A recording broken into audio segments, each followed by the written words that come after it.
Shalom and welcome again to another edition of Seekers of Meaning, the podcast arm of Jewish Sacred Aging. I'm your host, Rabbi Richard Address, and we welcome your comments and suggestions to me, Rabbi Address at jewishsacredaging.com. The world of the Jewish community right now, as all of us know, is an extreme transition. And one of the agencies that have monitored us for decades is the Anti-Defamation League of B'nai B'rith. And we are very pleased to welcome to today's edition of Seekers of Meaning, Andrew Goretsky, who is the regional director for the Anti-Defamation League, the ADL, the Philadelphia office, which serves our particular area where we're recording this, the greater Philadelphia area, which includes South Jersey and the state of Delaware. So without further ado, Andrew, welcome. Thank you very much for joining us, and I hope you're feeling better. I am improving, and thank you for having me, Rabbi Address. Thank you. Glad to be here. I'm very happy that you're here, especially this time, emerging out of the high holidays, as we have done, Rosh Hashanah, Yom Kippur, Sukkot, Simchat Torah. No doubt many of the people who will be listening or watching this around the world, if they're Jewish, have emerged out of the holidays, and many probably have heard their rabbis or clergy speak about the changes, the rise in anti-Semitism, et cetera, et cetera. So you're joining us now is at a very propitious moment, and I thank you again. For people who may not be familiar with the institutional structure of the ADL, tell me, what is the ADL? Where did it come from, and how it's structured? We have a Philadelphia office, yep. But we have people who will be listening and watching this from all over the country, North America, and parts of the world. So tell me a little bit about that. Yep. So the Anti-Defamation League was founded in 1913 with the mission to fight the defamation of the Jewish people and to secure justice and fair treatment to all. Because our founders knew then, over 100 years ago, that you can't fight one form of hate and bigotry without fighting all forms of hate and bigotry. I am the regional director for our Philadelphia office. We have about 25 regional offices across the country. There's also our national office in New York.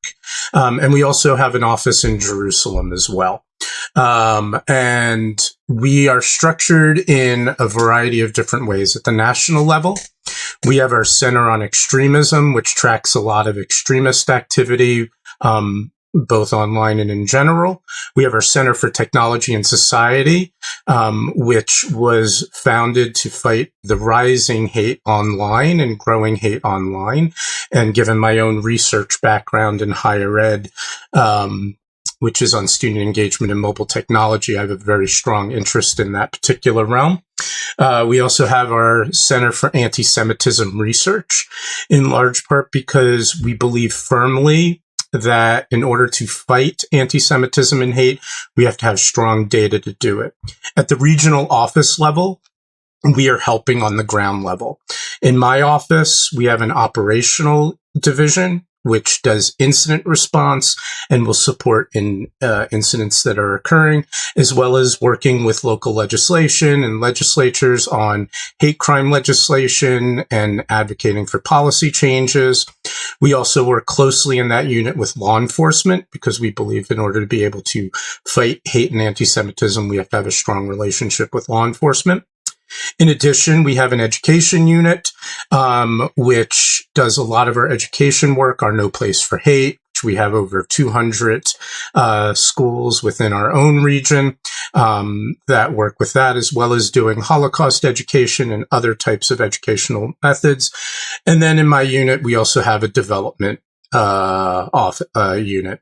We are a completely fundraised organization, and so depend on fundraising in order to keep our operations going at the regional and national level. So I'm always fascinated by what drew people to do what they're doing. And before we get into the tachlis of a lot of this stuff that you've talked about, what motivated you to go into this kind of work? So, a couple of things. I come to this work after spending 23 years in higher education. So, my background is in higher education. My doctorate's in higher education. I was most recently a dean of students at Arcadia University, outside of Philadelphia. I was at George Washington University, University of Maryland, College Park, UMass Amherst. And having spent 23 years in higher ed, one factor, I am concerned about rising anti-Semitism and anti-Zionism on college campuses. And I want to be able to come and bring some of my expertise in order to help strategize around that and help to combat that. Also, really for me was after the Tree of Life massacre. Was a major impact on me, especially the impact it had on my son and the level of fear that I saw from him. And he's 11. We just picked his bar mitzvah date. So getting ready for that.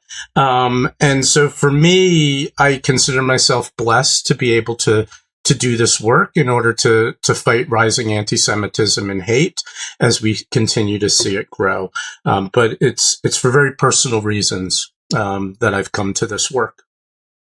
Thank you. I really do appreciate that, because I think it also opens the door to your soul and who you are.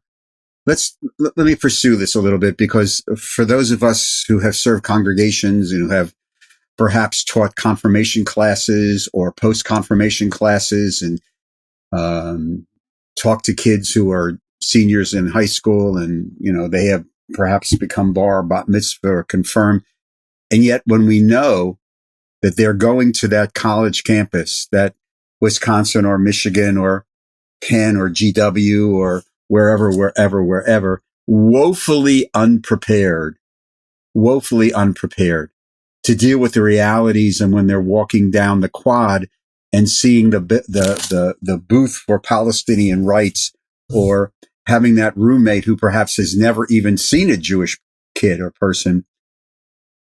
Talk to me about what your office, what the organization is doing to help bolster, support our young students as they go into this world.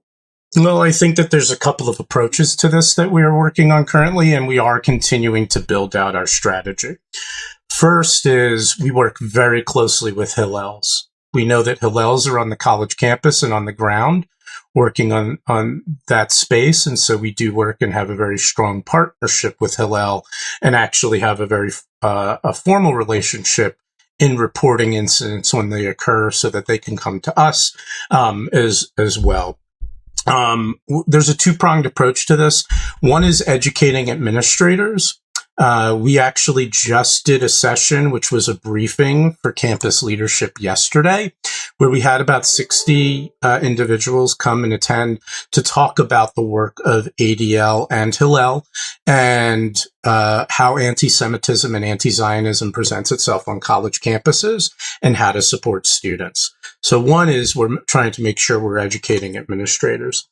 The second approach, as far as helping the students, is really encouraging them to connect with the Jewish organizations when they're on campus before something occurs, so that way they can have that relationship and that support when something does occur. We'll continue and be more than happy to come into congregations on our education unit to come and speak with students.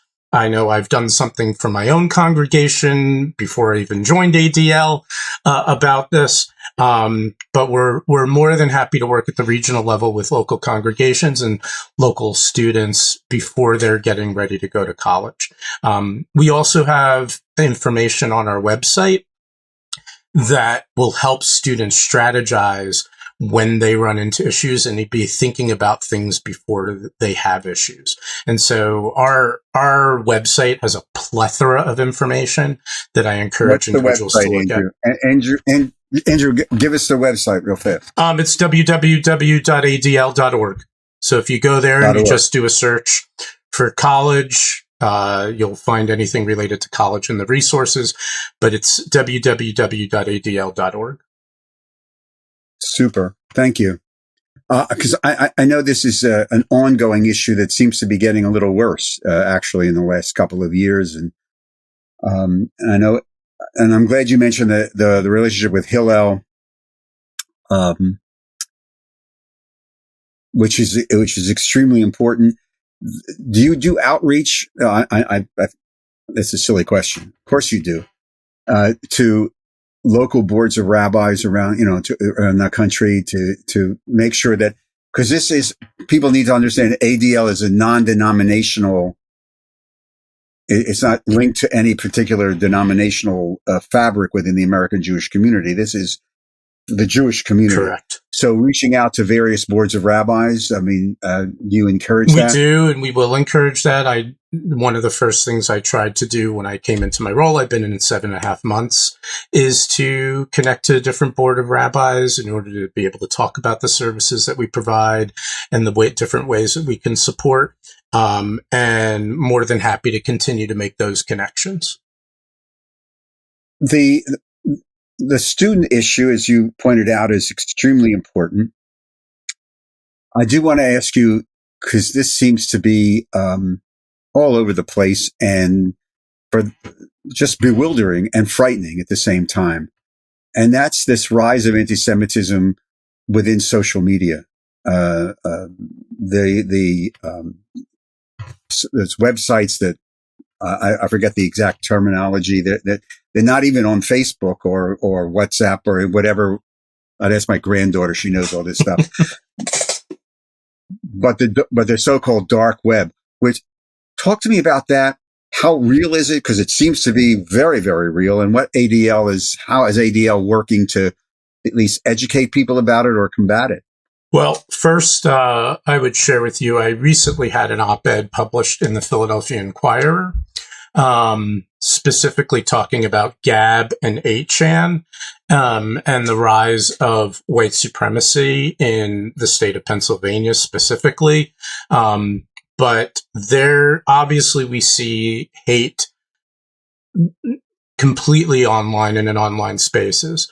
The murderer who committed the worst atrocity in anti-Semitism massacre at the Tree of Life Synagogue posted his rant on Gab just before going and committing murder. And so we see this online hate moving forward. Now, our Center for Technology and Society has done a lot of different things. Our Center for Technology and Society advocated and was able to get Facebook to change its policy where they will, and their policy is that they will remove Holocaust denial content. Now, they're not doing as good of a job as we would like about them enforcing it, but part of it is that people also need to report. And so one of the things I mentioned in the op-ed is we've got to be talking with our children about where they're engaging and how to report. And I'm going to go off on a little bit of a tangent here because I had a moment with my son who was playing a video game called Among Us. Most of the students will know that game, and they'll go there. And so he was sitting next to me when he was playing it, and he said, "Oh, I'm out of here." And it was in a way like, whoa, something just happened. So I looked at him and I said, "What just happened?" And he said, well, this person said, and I don't want to repeat it on the podcast, it was a really horrific racist rant.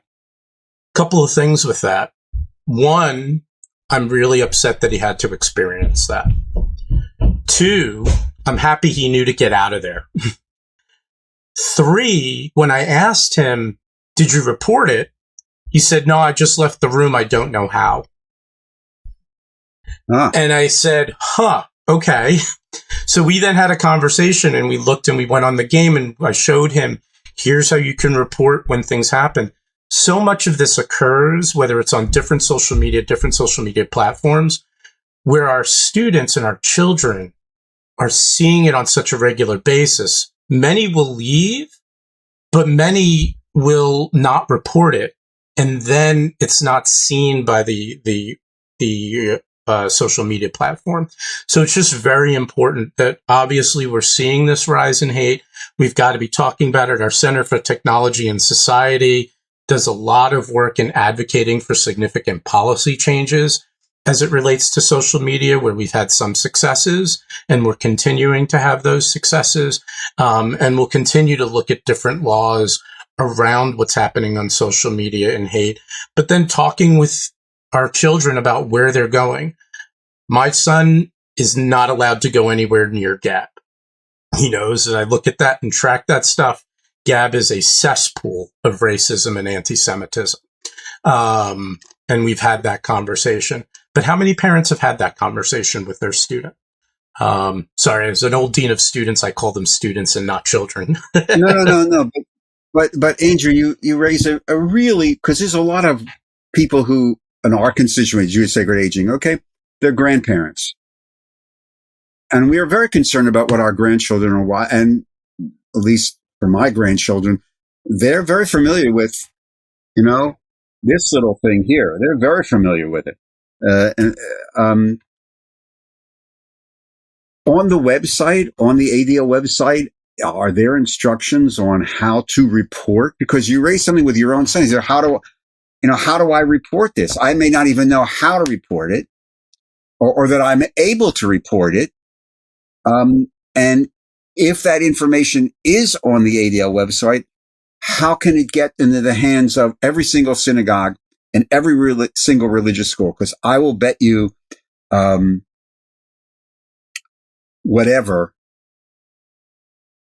that the majority of synagogue religious schools have never discussed this with their students in their confirmation, pre-confirmation, confirmation, pre-bar mitzvah, bar mitzvah age, just when these kids are really going forward. How can we do that? Well, there are resources that we do have that people can look at. It is important that whatever online platform that your child is on, that you take a look. Every single one has some sort of way to report inappropriate behavior. Now, whether they'll do something about it is a whole nother story, which is a lot of the policy and advocacy work that has to occur. But they have ways to do it. And I realized in that moment, my son and I had never had that conversation. So part of it is, what are the things that they're doing? Are they playing Minecraft? Are they playing Among Us? What are the games that they're playing online? What's the social media that they're on? And each one has its mechanism for reporting. It's usually not that difficult, but, part of it is looking at it together.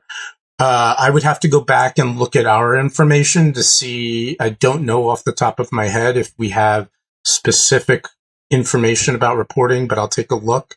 We do have a lot of resources online to talk about reporting and reporting racist and anti-Semitic incidents online.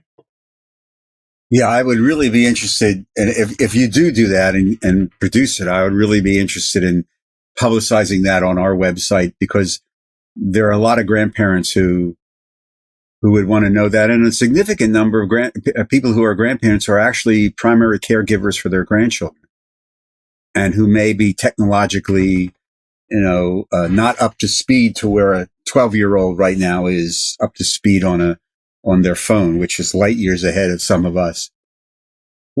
Andrew, what's going on? Why, in your experience, both in higher education and now with the ADL, you have a local and you have a national perspective, probably an international perspective. What's going on? Why is there so much of this now, seemingly more than a decade ago? I mean, we've seen with our anti-Semitism audit that a significant rise in anti-Semitic incidents. We see with our white supremacist propaganda report a rise in those different pieces. There's lots of reasons and things that we can think about as why. I think we have to be talking about what do we do to intervene and stop it. And this means we've got to be speaking out against it. When some things may be free speech, we have to speak with louder speech and positive speech. We are seeing constant 1,000-year-old anti-Semitic tropes come out and play. We saw it with COVID. We see a Right. lot of blaming of Jews for COVID and what has occurred there. And, we're seeing a time of uncertainty. And when there's times of uncertainty, people look for a scapegoat. But I do think what's most important is that we don't stay silent, that we continue to speak out, which for me is one of the many reasons I joined this organization, because it gives me that platform and that opportunity to do so in a way that is meaningful to me. And I would encourage anybody to find that connection point for themselves. If that's with the ADL, come and work with us. If that's someplace else, go and work with them. But we're seeing it, but I think we can fight it back and combat against it. I wouldn't do this work if I didn't believe that. No. That's why I asked you that first question of what drew you to that, because I think that gives, as I said, it's an insight into your own soul. How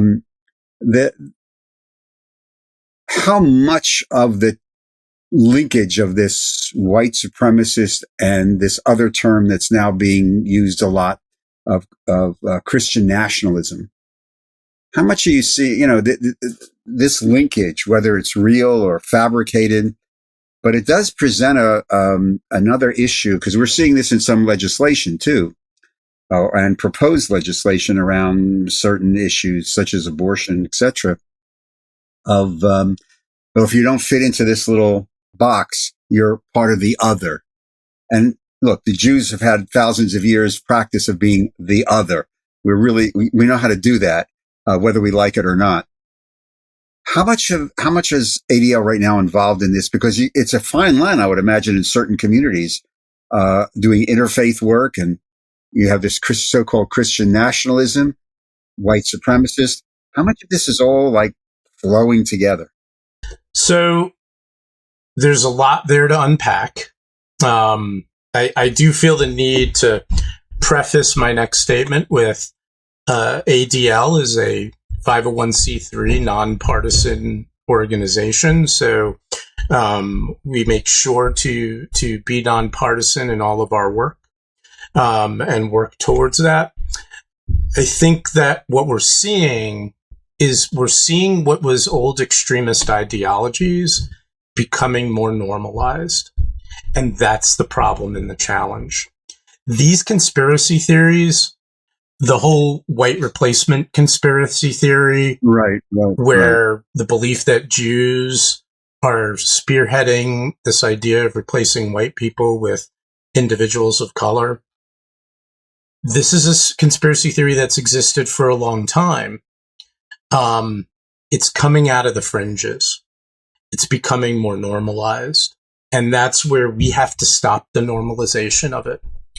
That's why we have to speak out against it, and speak out to a greater degree against it. Our Center on Extremism has tracked where this information is getting more normalized and continues to put out that information specifically to be able to have that data to push against it. I don't know if I answered your question. Well, let me rephrase it in another way. Andrew, part of the normalization that you talked about is finding its way into people running for office and sometimes I think being elected. And we're just about to go into the midterms, and it feels very tenuous. But if some of these individuals get elected, and it can happen here, and look, the rise in the right wing is happening in various places around the world. So it's not just confined to the United States of America. But how does ADL, because I know you have to walk a line politically. Yeah. But there's a real danger if some of these individuals actually get elected and are actually in a position of making policy for a state or a locality. So I think a couple of things. One, we have as an organization, and I can, after this, try to get you the links to those. We have put out reports about extremist ideology in candidates. And those that are, and extremist ideologies on both the left and the right. Right. And so we put out information so that people can be aware. We also strongly emphasize and do a lot of partnerships with other organizations around voter registration and getting out the vote. It's one of the things I know we're focusing on for this November election, is to make sure that people do vote and get out to vote.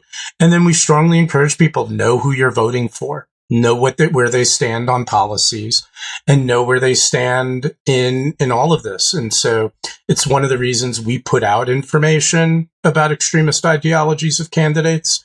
And it's one of the things that's just very important in the election process. As you survey not only our region here, but nationally, do you get a sense that, and this is a difficult question that probably to answer, do you get a sense from the grassroots of the American Jewish community right now that the masses of the American Jewish community are really up in arms about this and the antenna up and they're really concerned? Or is it just a small group? It's a hard question for me to answer because I don't know that I can speak for the masses. Your gut then. Your gut. I also need to preface this with, when I worked in southern Vermont, I was one of 2 Jewish staff members with about 15 Jewish students on campus. And when I was ever asked what the Jewish students needed, I said, when you ask 3 rabbis the same question, you get 9 different answers. So I can't speak for what all the Jewish student needs are on campus. So my gut, I think understandably, many of us are concerned. I think a large number are. I can't say that definitively. But we're seeing rise of anti-Semitism in a way that, my father of blessed memory would be shocked to see what we're seeing today. Right. Absolutely. He never expected it in America. And so I think we're seeing anti-Semitism in a way that I know my father hadn't. And I think as a country, we've got to continue to fight it. It's anti-Semitism and racism. Racism's been around for centuries as well. But I think the Jewish community understandably is concerned. And we'll need to continue to fight it. No, I think what you just said it has to be emphasized too. This linkage between anti-Semitism and racism, which goes to some of the darker underbelly of the history of the United States, really has to be examined. Hopefully, it would find itself in every curriculum in every religious school, because our kids who may not really understand or get taught history, but this is part of the country we're living in, and has to be understood on a I think a global perspective as well as a personal perspective. Get some understanding of it on a historical sense, because it'll help make sense in many ways of what's happening now. Putting on a very practical aspect, there may be colleagues or chairs of committees in a synagogue or a men's club or a Hadassah group. How do they get involved in this? How does a rabbi get their congregation or an organization? How do they begin to get involved in doing this work? Well, at ADL, we do have a signature synagogue program where we will work with synagogues, and they would be able to have a representative from the synagogue sit in on our board meetings. And then we commit to a couple of programs a year when a synagogue joins our signature synagogue program. So that's a direct way for a congregation to get involved with ADL. And we are continuing to outreach and grow that program. I think in general is building coalitions.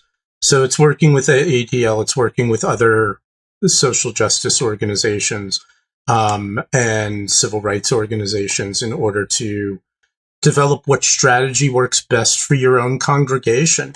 What works for my congregation over at BTBJ on Paper Mill Road over here in the suburbs of Philadelphia is different than what might be needed at a synagogue in southern Jersey. And so I think determining what's best for your own synagogue is important too. This signature synagogue program, is it just local or is this a national program? It is a national program. It's run out of each of the regional offices. So the regional offices manage it.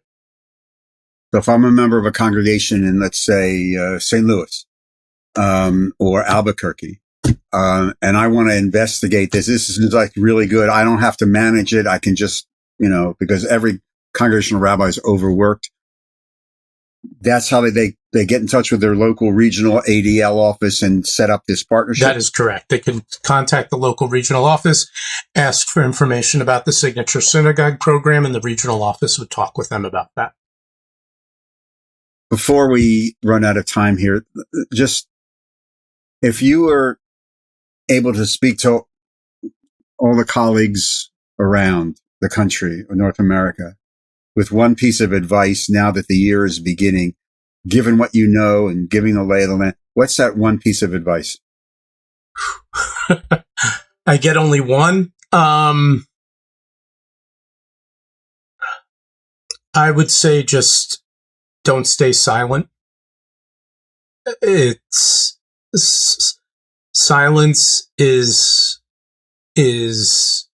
gonna hurt all of us.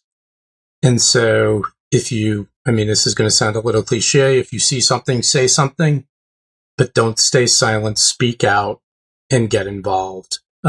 We can't afford to not be involved anymore. Then let me ask you a follow-up question to that, because this is also very real.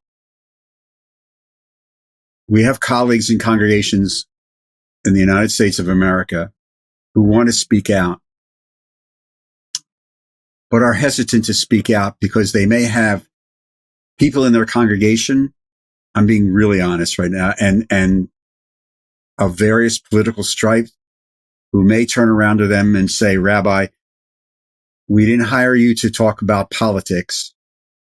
We, talk about, nice spiritual things, be kind, et cetera, et cetera. We don't want to hear about racism or this, that, and the other. It belongs in another place, not from the Bima. When that rabbi comes to you and says, Andrew, I want to do this, but I have to walk a very, very fine line here. I'm not a clergy, so there's, and I'm not a rabbi, so there's a piece that comes with that, I don't have to walk that same fine line that rabbi might have to within their own congregation. I think that for me, when I think about Jewish values and who we are as a people, speaking out about this is part of that. And so if from the Bima is not the place to do it, is there another opportunity? Who are the allies within the congregation who are willing to come and have the conversation about it? And go there. You honestly made me think a lot about my time as a dean of students, because as a dean of students, often we've got students on a wide range of the spectrum. And as a dean, I needed to be accessible to every single one. Correct. And so, how do you do that when you're still accessible? Sometimes you try some things and it may backfire. But I would say don't not try. Don't not try. I would say try. Andrew Goretsky, the regional director of the Anti-Defamation League office here in Philadelphia, Southern New Jersey, and Delaware. Andrew, thank you very, very much for your time and most of all, your passion. in doing the work that you do. These are interesting times. And we thank you for what you're doing, because you help shed a light, I think, and provide some guidance to the community. So thank you. Thank you very much. Stay safe and stay healthy. Thank you. Thank you, Rabbi Address. I really appreciate it.